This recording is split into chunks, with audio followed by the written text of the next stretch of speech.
Welcome to Gifts in Strange Wrapping Paper, a podcast where we explore the transformative power of life's unexpected challenges. I'm your host, Kelly Getz, an intuitive educator and leadership coach. My journey into holistic practices began after our stillbirth of our second son in 2007, a profoundly devastating experience that I now lovingly refer to as a gift in strange wrapping paper. This pivotal moment revealed my life's purpose to teach and empower others to heal with grace, love, and gratitude, and to live their best lives now. Join me as we delve into the stories of resilience, healing, and personal growth, uncovering the hidden gifts within life's most challenging times.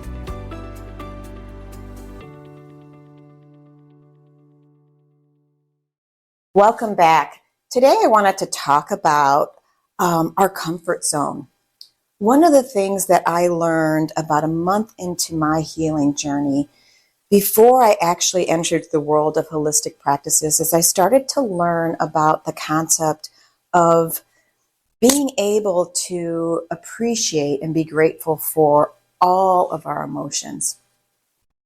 And what that looked like for me is, when you are raw or when you're going through a huge wound or painful event, perhaps it's a diagnosis, maybe like me, you've lost somebody that was important to you, loss of life.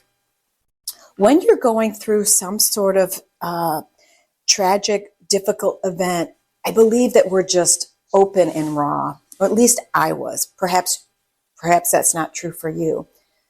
But about a month into my healing journey 18 years ago, I had a moment where I don't even know what I was angry about, but I was angry, and I was really, really angry.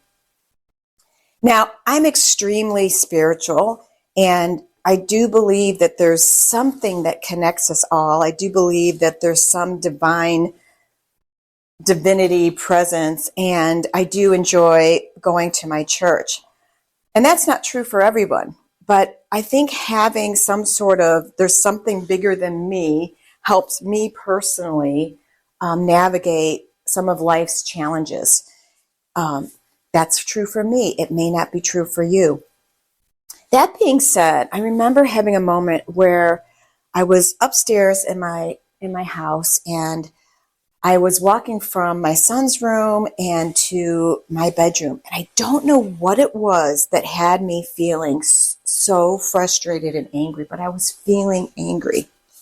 Now, I've learned in Chinese medicine that the liver organ and the liver meridian, one of the jobs that it does is it helps us move the energy of anger and frustration. So when there's an out of balance in the liver meridian, oftentimes you can have an excess amount of anger and frustration. At the time, I knew nothing about Chinese medicine. I knew nothing about holistic practices. I had spent 8 years doing leadership and relationship development. I had spent 8 years releasing beliefs and behaviors and taking steps forward. So those 8 years that I had prior to this event really was such a huge, impactful, and an important internal support system that I had already built some skills around. And I'll talk about that at a later date because there's so many great tools there. But in this moment in time, I'm navigating something different. I am now having to heal my body, heal my life, heal myself physically, mentally, emotionally, spiritually. I'm grieving. And now on this particular day, I'm feeling a tremendous amount of anger.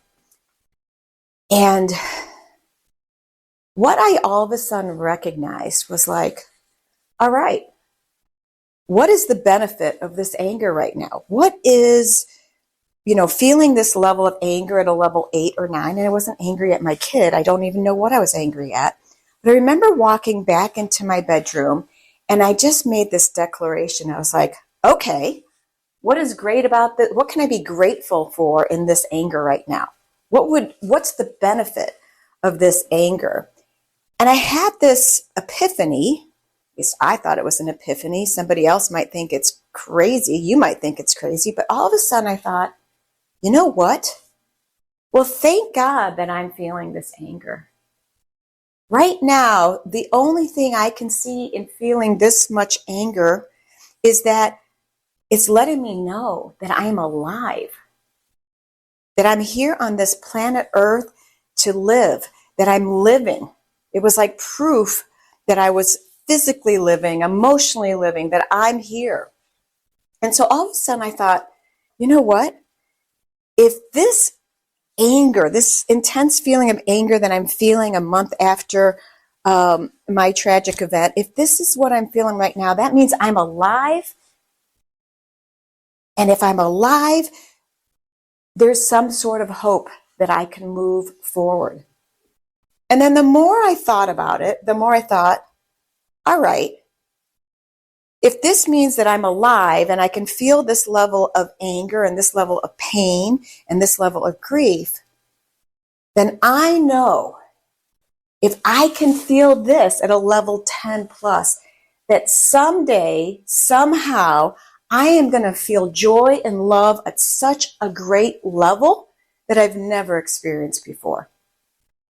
Somehow I knew in my soul, by giving the meaning of feeling this anger as connected to this gift of living on this earth, was the meaning I gave it. I get to live. No, I don't get to live with my child, but I get to live. I get to have another day. I get new hope.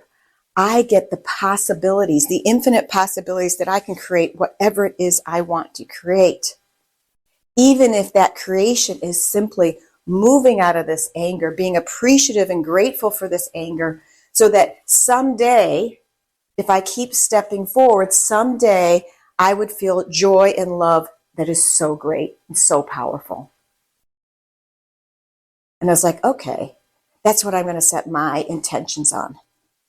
Now, I've since learned, having studied a lot of holistic practices and practiced and worked with clients, one of the things I feel certain about is that when we shrink our ability to feel the uncomfortable emotions like anger or frustration or sadness or depression, any of those emotions and others, when we shrink, when we resist feeling anger, sadness, frustration of any kind, any emotion that's a low vibration, you could call it a negative or positive. I tend to not want to go to the negative or positive because that's just a judgment of what we call it.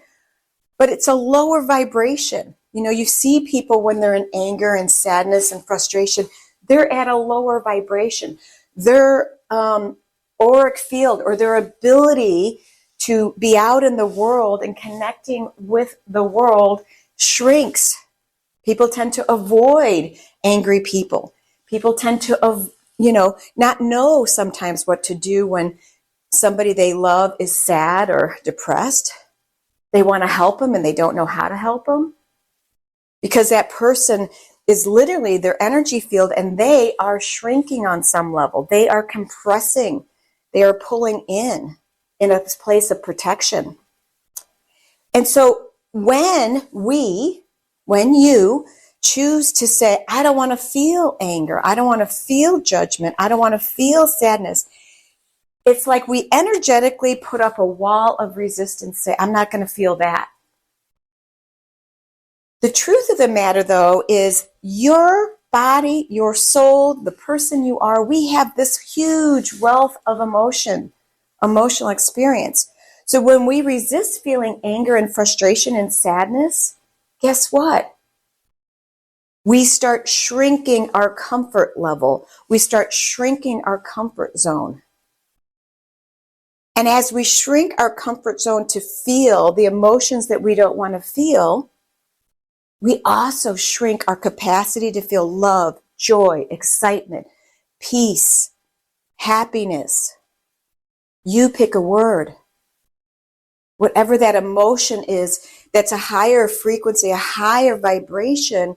When we shrink the emotions we don't want to feel, we shrink our whole bubble. So I want you to imagine there's a bubble around you. It's your comfort zone. And I started learning this back in 1999, that we all have our own comfort zone. And on a subconscious level, some of us have a much wider, bigger comfort zone. And as we push to the edge of it and say, okay, I want to go after dreams, goals, or healing, and we push to the edge of it, oftentimes that subconscious part of us might pull us back, snap us back into reality. Oh, nope, you can't get that big. So I realized about a month after my loss, my tragedy, I realized, wow, this anger that I'm feeling today is intense. What meaning can I give it? How can I be grateful for this right now? And when I came to the conclusion that that gave me the signal that I was alive and I was feeling in my body. And then when I chose to say, all right, bring it on. Let me feel everything that I'm feeling. Bring it on. Let me feel the grief. Let me feel the anger. Let me feel the sadness. Bring it on. Because if I can feel this, something in me, something new, that I would ultimately get to feel love, joy, happiness in such a more rewarding way. That I would someday go, wow, it was worth it all. All this pain, all this sadness that I embraced and I was grateful for is letting me have a hope and a joy someday. Maybe not in that moment. Maybe not right now. Maybe right now you can't get to it in this moment. But that doesn't mean that you won't get to it later if you can truly allow yourself to feel, to heal. I remember that moment like it was yesterday, making a decision that I was going to feel all of it, that I was going to be grateful for anger, grateful for sadness, grateful for grief, even though it was raw and it was painful, because that was going to give me a much bigger capacity to feel joy and love, even if in the moment I didn't know when that was coming. I didn't know when it was coming. Being grateful and feeling all of our experiences and all of our emotions and making a choice to do something different with it, even if it's to go get a new tool, is so powerful. You don't have to have all the answers. You don't have to know where you're going or how you're going to get there. But everything starts with a choice, a conscious choice to say, you know what? I don't know where this is going. I don't know what to do with this. Maybe it's, I'm going to go take a boxing class and I'm going to get all that anger and frustration out of my body. What I would learn 2 months later, I would start to be exposed to Chinese herbs and Chinese acupuncture. And I went there thinking, all right, I really want to get pregnant. My friend told me of another friend that had gotten pregnant using acupuncture. I was willing to try anything. I was 42 and I had no idea if the odds were with me or against me to get pregnant. But if I listened to any of the statistics, my odds weren't looking so good. So I did. I said, okay, I'm going to go investigate Chinese herbs and acupuncture. I know nothing about it. It is out of my comfort zone. The worst thing that could happen is I would choose that it wasn't right for me. I remember meeting with Dr. Guo the first time, 2 months after my loss, and he started holding my wrists and looking at my tongue. I had no idea what the gentleman was doing. I had no idea how old he was. Figured he was probably in his 70s. Now that I know he passed last year in his 80s, beautiful man, just a lovely man. He must have been, if 18 years ago, he must have been in his late 60s. So as we're sitting in his office, I remember saying to him, as he's holding my wrist, can you tell me what you're doing? And he looked at me, he shook his head, and he said, and in his English that was very strongly overlaid with a Chinese accent, he goes, no, I can't explain this to you. There's too much here. And I thought, okay, but I was curious. I wanted to know. And then he shook his head at me. And I was like, why are you shaking your head? And he said, you should feel the grief, not be in the grief. What does that possibly mean? I had this belief system that because I had lost a child and I was grieving, I was meant to be in the grief. It had only happened 2 months ago. And I said, aren't I supposed to feel grief? Isn't this what happens when you lose somebody? And he said, yes, you feel the grief, but you shouldn't be in the grief. And what I think he was trying to tell me, and I can't be certain, is that I had gotten stuck. The energy and the emotion of grief was not moving. What I didn't know at the time, and I since now know quite well, is that in Chinese medicine, the lung meridian, it is the meridian that that works with grief. And when it gets stuck, it can be over-energized. And so I was in this over-energized place with grief. And the other side, when things are more in harmony and balance, is inspiration. So on some level, I was guiding myself in that moment of feeling anger at such a high level. I was guiding myself to find some inspiration. And yet, because there was some holding patterns in my body energetically with the emotions, and because I wasn't fully processing or letting go of this emotion of grief, it was over-energized. So it's like there's this whole dynamics going on within my body and in my energy field. I'll never forget that moment when he shook his head at me. And he said, you should feel the grief, not be in the grief. I couldn't process it. Because in my mind, when somebody dies, most people are really in pain. Most people are really hurting. And I don't think somebody dies and we're not meant to hurt. Don't misunderstand me. I don't think that's the case either. And I also think, though, being stuck in it can be really damaging and harmful to our bodies, to our organs, to our muscles, to our immune system. Being under stress for long, long periods of time can really impact our immune system. So in that moment in time, even though I had no clue what he was talking about, as I'm investigating Chinese herbs, and I said to him, okay, what do I have to lose? I'm going to take the Chinese herbs. And then I asked him questions about acupuncture. And I said, and I knew nothing about acupuncture. And I certainly wasn't excited to have a bunch of tiny little needles on me. But I said to him, okay, tell me about acupuncture. Will that help? Because one thing I was certain about is the quicker I got out of feeling so horrible, the quicker I could rediscover joy and happiness and love at a greater capacity. So I asked him, what about acupuncture? Would that help?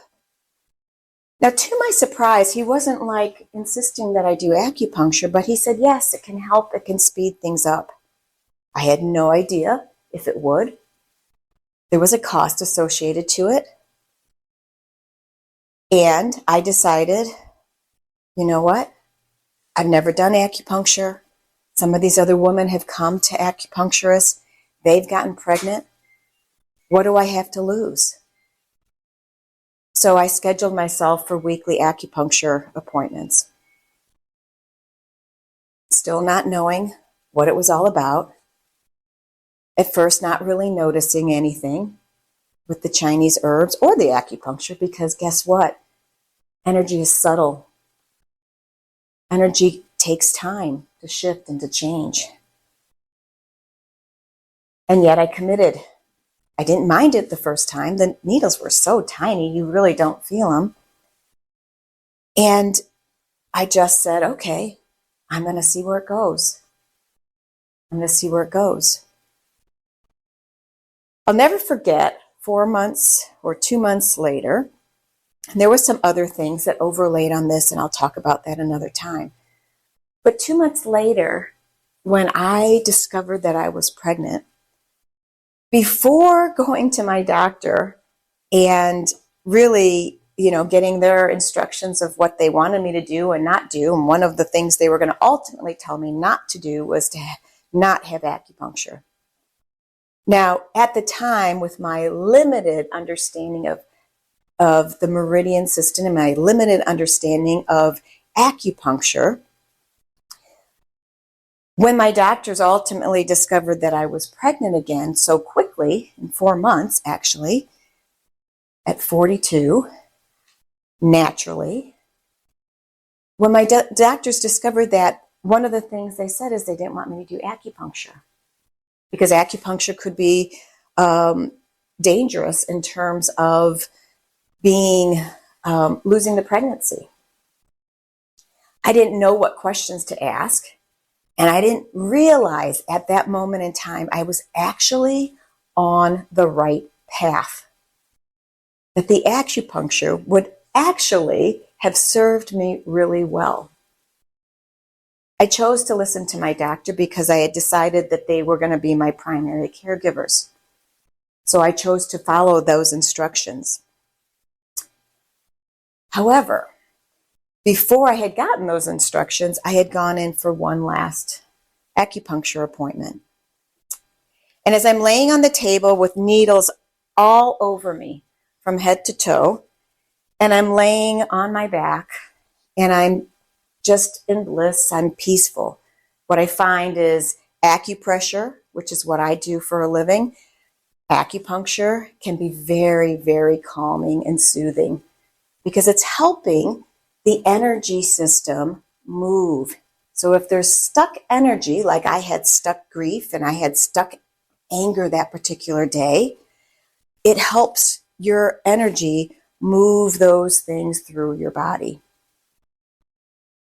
So now there I am, I'm laying on the table, I'm totally relaxed, and I went into a twilight. I love the twilight zone because in twilight you're awake, but you're starting to see pictures or colors. Sometimes my clients report colors. Sometimes they see pictures. Sometimes they see really, wackadoodle things like Bugs Bunny. I don't know. It's different for everybody. But in twilight, you're in this really relaxed state. You are awake. You're alert, but you're kind of like having a lucid, wakeful dream. And in that moment, while I'm having this dream, all of a sudden, if you think about the third eye, you hear that word. Think about how many times have you heard people say, oh, the third eye, and maybe they don't explain it well. But the third eye sits between your actual eyes, in the middle of your forehead or middle of your eyebrows, right in there. And all of a sudden, it was like something opened up. And I'm now almost like transported, except I'm still on the table. I know I'm on the table. And all of a sudden, I see this beautiful baby looking at me. And the baby has crystal blue eyes and porcelain skin, most beautiful skin, crystal blue eyes, most beautiful blue eyes.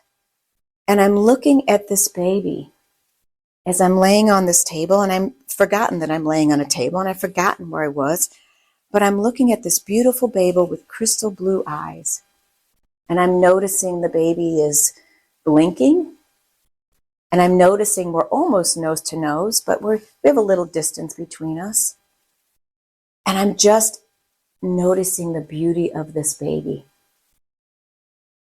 And I was like, wow. It was the most beautiful, peaceful, loving, amazing picture of a baby looking at me, blinking with crystal blue eyes. In that moment, I remembered where I was. The moment that I realized I am on an acupressure table with needles all over my body, in that moment, the baby disappeared. The vision disappeared.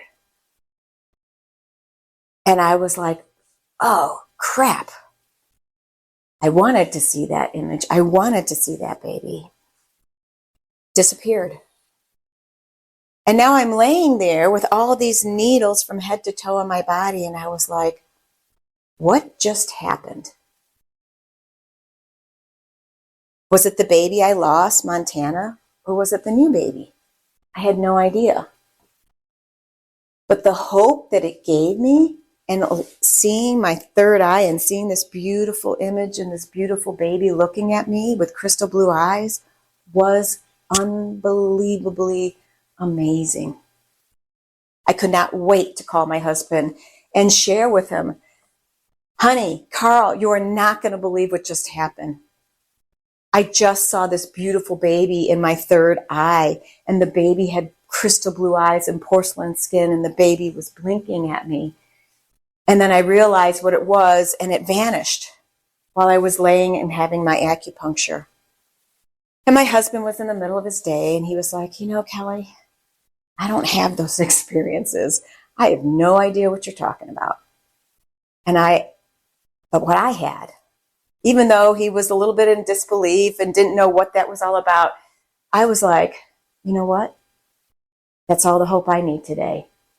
That's hope, that's love, that's joy, that's excitement. My comfort zone had expanded.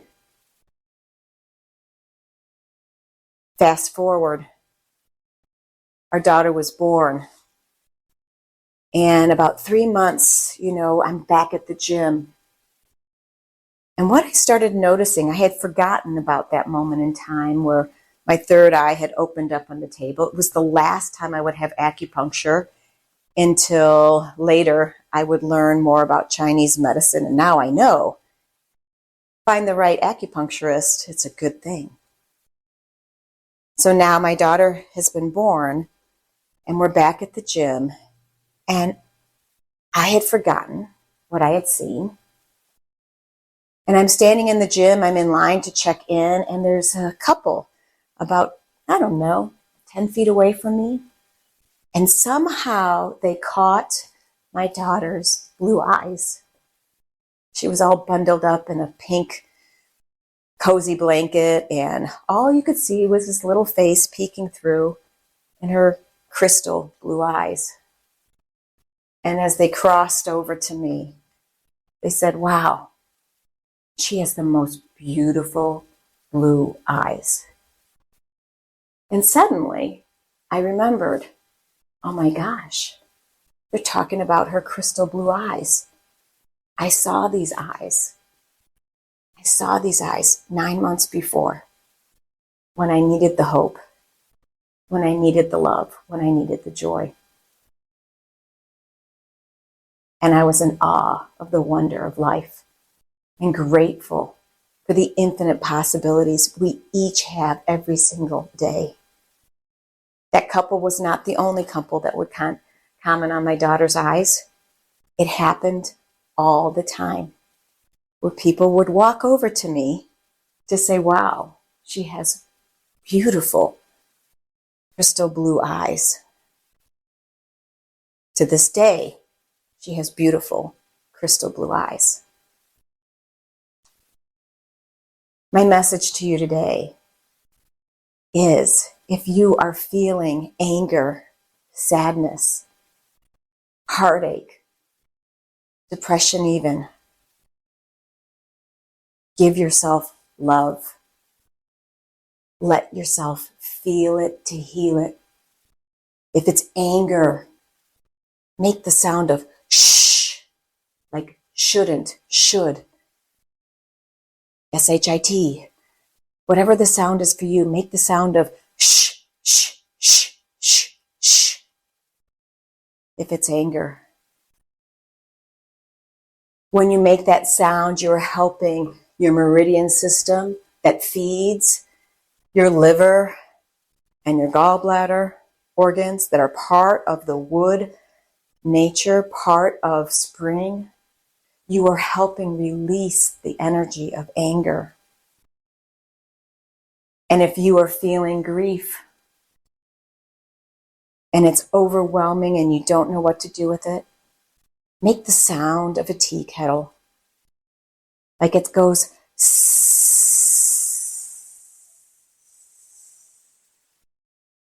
and keep going. Make that sound of a tea kettle as if that tea kettle was sitting there waiting for somebody to give it attention.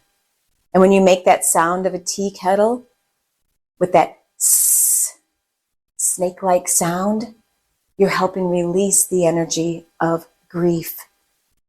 I didn't have these tools or techniques when I first started my journey. I want to give them to you, though, so that you can do something different with the energy and the emotions that you're experiencing.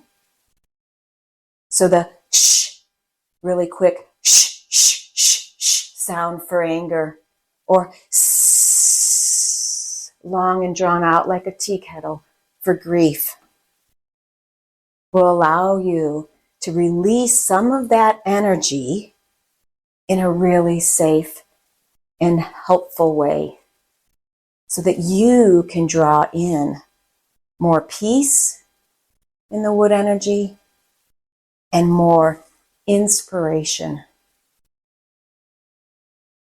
Allow yourself to be inspired by the infinite possibilities of life, no matter what that is.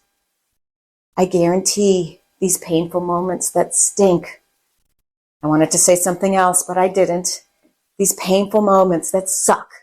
They really do. And I don't like that word, but they suck.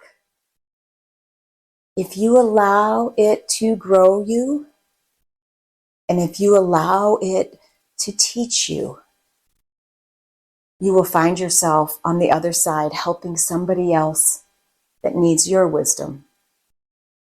Wherever you're at today, I just wish you infinite love and gratitude and let you know that I look forward to seeing you on the other side, because you too will discover you have a gift in strange wrapping paper that's currently unfolding. And somehow you'll be helping somebody else when you least expect it. May not be now. You might not be interested now. But someday it's going to support you in ways you never could have imagined. Have an amazing day. Bye-bye.